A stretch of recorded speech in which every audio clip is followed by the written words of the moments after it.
अस्सलाम वालेकुम, मैं हूं इरफान समूर। दोस्तों, आज एक ज़मीर का कैदी ऐवान में बोला है और ऐसा बोला है कि उसने सारे सिस्टम को नंगा करके रख दिया है। मैं बात कर रहा हूं पाकिस्तान तहरीक इंसाफ के साबिक रहनुमा और सेनेटर ऑन अब्बास बप्पी की। ऑन अब्बास बप्पी आज सेनेट में बोला है तो फिर बस वही बोला है और उसके बाद पूरे ऐवान पर सख्ता तारी हो गया। उसने कई चेहरों को बेनकाब कर दिया है और पूरे सिस्टम को नंगा कर दिया। दोस्तों, उसकी एक एक बात मैं आपके सामने रखूंगा और साथ में आपको आज ये भी बताऊंगा कि सदर आरिफ अलवी का आज मैंने एक नया रूप देखा है। इससे पहले मैंने सदर आरिफ अलवी का ये रूप नहीं देखा।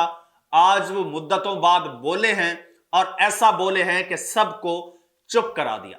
दोस्तों, एक एक चीज आपके साथ शेयर करूंगा। दोनों खबरें इंतहाई अहम और हैरान कुन हैं जो आपके सामने रखनी है, लेकिन उससे पहले नए आने वाले दोस्तों से गुजारिश है कि वो इस चैनल को सब्सक्राइब जरूर कर लें और घंटी के बटन को दबा दें ताकि आपको हर नई आने वाली वीडियो मौसूल होती रहे।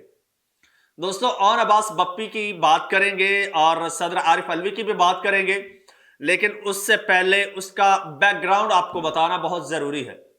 दोस्तों, आपको पता है कि पाकिस्तान तहरीक इंसाफ पर जब मुश्किल वक्त आया और एक इंसिडेंट भी हुआ जब इमरान खान साहब गिरफ्तार हुए, उसके बाद तो पाकिस्तान तहरीक इंसाफ को जिस तरह से क्रश करने की कोशिश की गई, कई रहनुमा पाकिस्तान तहरीक इंसाफ को छोड़ गए। बहुत से रहनुमा छोड़ गए और उन्होंने बयानात भी दिए कि हम पीटीआई छोड़ रहे हैं। उनके वीडियो पैगाम आता है, उनकी प्रेस कॉन्फ्रेंसेज आई, उन्होंने टॉक शोज में पीटीआई छोड़ने का ऐलान किया। उनमें से बहुत सारे लोग थे जिन्होंने सियासत ही छोड़ने का ऐलान कर दिया।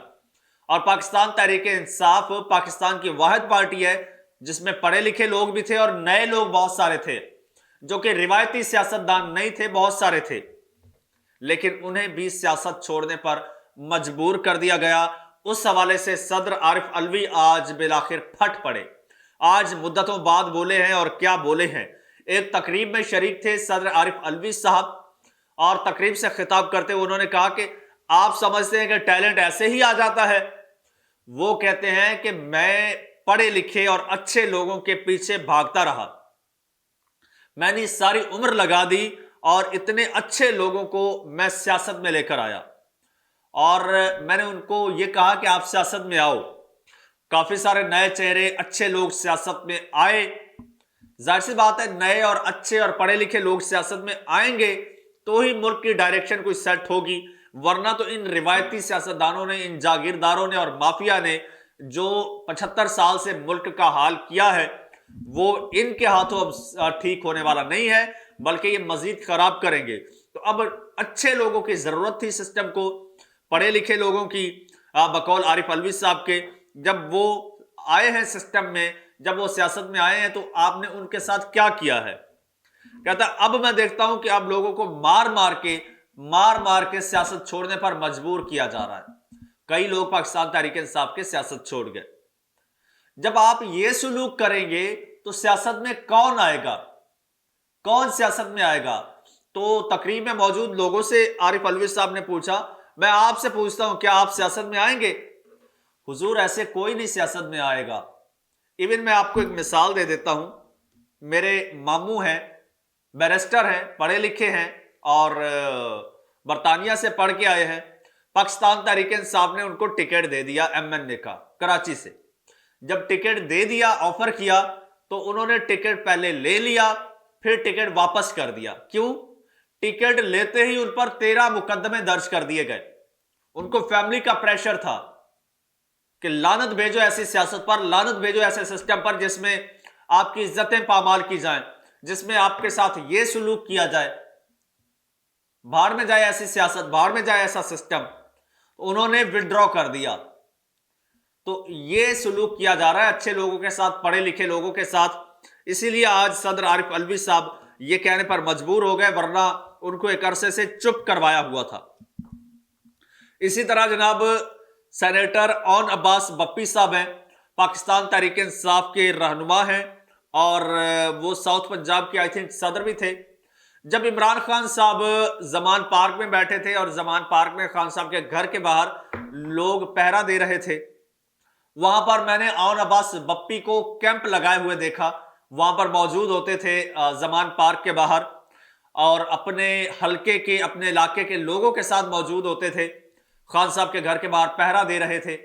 وہ ایک خدشہ تھا کہ خان صاحب کو غیر قانونی طور پر گرفتار کر لیا جائے گا، تو پاکستان تحریک انصاف کے متعدد رہنما وہاں پر موجود ہوتے تھے۔ ان میں سے اون عباس بپی صاحب بھی ہوتے تھے اور خان صاحب کے ساتھ کافی اٹیچ بھی تھے، لائل بھی تھے اور پارٹی کا اثاثہ سمجھے جاتے تھے۔ لیکن ان کے ساتھ پھر کیا ہوا؟ آج انہوں نے سینٹ میں اپنی روداد سنا دی ہے۔ وہ غالباً جو ہے وہ اپنی مدت وہ پوری کرنے والے ہیں، سینٹ کی 6 سال شاید یا پھر 3 سال ہوئی ہو، ابھی مجھے کنفرم نہیں ہے۔ لیکن انہوں نے کہا کہ بہت سے لوگ آج جو بیٹھے ہیں چند دن بعد نہیں ہوں گے، وہ ریٹائر ہو چکے ہوں گے۔ تو آج انہوں نے جو بات کی ہے وہ ایک ایک بات میں ان کی لفظ بلفظ آپ کو کوٹ کر کے سناتا ہوں۔ وہ کہتے ہیں کہ جی اڈیالہ جیل میں قید ایک شخص عمران خان نے سارے نظام کو ننگا کر دیا ہے، اس میں تو کوئی شک نہیں جناب۔ ایوان بالا میں انہوں نے اظہار خیال کیا اور کہا کہ میں 11 مہینے بعد یہاں تقریر کر رہا ہوں اور اس دوران میرے ساتھ جو کچھ ہوا وہ قابل بیان نہیں ہے۔ وہ کہتے ہیں کہ 9 مئی کو جو کچھ ہوا اس کے بعد ہم روپوش ہو گئے اور تقریباً 4.5 ماہ تک مختلف لوگوں کے پاس چھپتے پھرتے رہے، لیکن بالآخر مجھے ڈیفنس لاہور سے گرفتار کر لیا گیا۔ وہ کہتے ہیں کہ میں گرفتاری کے بعد 14 روز تک چلے میں رہا۔ چلے کو تو آپ جانتے ہیں چلہ کیا ہوتا ہے اور یہ سیاسی لوگوں کو کس چلے میں رکھا جاتا ہے اور وہاں پر ان کے ساتھ کیا سلوک کیا جاتا ہے کون نہیں جانتا، بلکہ کوئی نہیں جانتا۔ وہاں پر ان کے ساتھ سلوک ہوتا ہے وہ واقعی کوئی نہیں جانتا۔ کہتے ہیں 14 دن تک چلے میں رہا اور پھر ایک بیان مجھ سے دلوایا گیا کہ میں پی ٹی آئی جنوبی پنجاب کی صدارت سے مستعفی ہوتا ہوں۔ بتا رہے ہیں کہ زبردستی اور فورسفلی مجھ سے یہ بیان دلوایا گیا۔ اور پھر وہ کہتے ہیں کہ آج یہاں دھاندلی کی تو بہت باتیں ہو رہی ہیں، مگر تحریک انصاف کے کارکنوں کے ساتھ جو کچھ ہو رہا ہے اس پر کوئی بات نہیں کر رہا۔ وہ کہتے ہیں کہ میرا کاروبار تباہ ہو گیا۔ جب مجھے گرفتار کیا گیا تو واپس آنے تک میری والدہ کو فالج ہو چکا تھا۔ انہوں نے مزید کہا کہ ایک قیدی جس کا نام عمران خان ہے، اس نے 8 فروری کو اس قوم کو آزاد کر دیا اور آج اس نظام پر مسکرا رہا ہے۔ اون عباس بپی نے کہا کہ عام انتخابات میں لوگوں نے عمران خان کو ووٹ دے کر اپنے مینڈیٹ کا بھرپور تحفظ کیا، مگر صبح پھر وہی ہوا ہے کہ ہماری سیٹیں کم ہوتے ہوتے 100 پر آ گئیں اور پھر 92 تک پہنچا دیا گیا۔ انہوں نے کہا کہ عمران خان کو 31 سال کی سزائیں دے کر بھی دل بھرا نہیں اور بشرا بی بی کو بنی گالا میں گھر میں قید کر کے وہاں کھانے میں زہر دیا جا رہا ہے۔ انہوں نے کہا کہ ہمارا مطالبہ ہے کہ بشرا بی بی کو اڈیالہ جیل منتقل کیا جائے۔ دوستو یہ پاکستان تحریک انصاف کے رہنما سینیٹر اون عباس بپی تھے۔ انہوں نے جو اپنی کہانی جو روداد سنائی، یہ صرف ان کے ساتھ یہ آپ کی ریاست نے سلوک نہیں کیا، یہ پاکستان تحریک انصاف کے پڑھے لکھے اور اچھے لوگوں کے ساتھ آپ کے سسٹم نے یہ سلوک کیا ہے۔ آپ کا سسٹم اچھے لوگوں کو دیکھنا نہیں چاہتا، آگے آتے ہوئے دیکھنا نہیں چاہتا، کیونکہ آپ کے سسٹم میں اچھے لوگ آ گئے پھر تو آپ کا سسٹم چینج ہو جائے گا۔ تو یہ سسٹم کو یہ لوگ سوٹ نہیں کرتے، اس سسٹم کو جاگیردار سوٹ کرتے ہیں، اس سسٹم کو مافیا سوٹ کرتا ہے، یہ سوٹ نہیں کرتا۔ اس سسٹم کو وہ لوگ سوٹ کرتے ہیں جو اس سسٹم کے بینیفیشری ہیں اور اس سسٹم کے آگے لیٹ جاتے ہیں، جو اس سسٹم کی ہاں میں ہاں ملاتے ہیں، وہ اس سسٹم کو سوٹ کرتے ہیں۔ لیکن پاکستان تحریک انصاف نے بھی ٹھان لیا ہے کہ اس سسٹم کو چینج کر کے ہی رہنا ہے۔ اس بار، اور یہ تاریخ میں پہلی بار ہوا ہے کہ اس بار تقریباً 55 لوگ ایسے ہیں پاکستان تحریک انصاف کی جانب سے جن کا سیاست سے کوئی تعلق نہیں ہے اور وہ پارلیمنٹ میں آ رہے ہیں، جن کا سیاست سے دور دور تک کوئی تعلق نہیں اور وہ پارلیمنٹ میں آ رہے ہیں۔ وہ پڑھے لکھے لوگ، وہ غیر روایتی لوگ، اور غیر روایتی لوگ اور نئی سوچ کے لوگ آئیں گے تو ہی سسٹم چینج ہوگا۔ دوستو سسٹم نے پوری کوشش کر کے دیکھ لی، ظلم جبر کی انتہا کر دی، لیکن اس کے باوجود سسٹم جو ہے وہ ویژن کو چینج نہیں کر پایا، آئیڈیا کو چینج نہیں کر پایا، سسٹم سوچ کو چینج نہیں کر پایا۔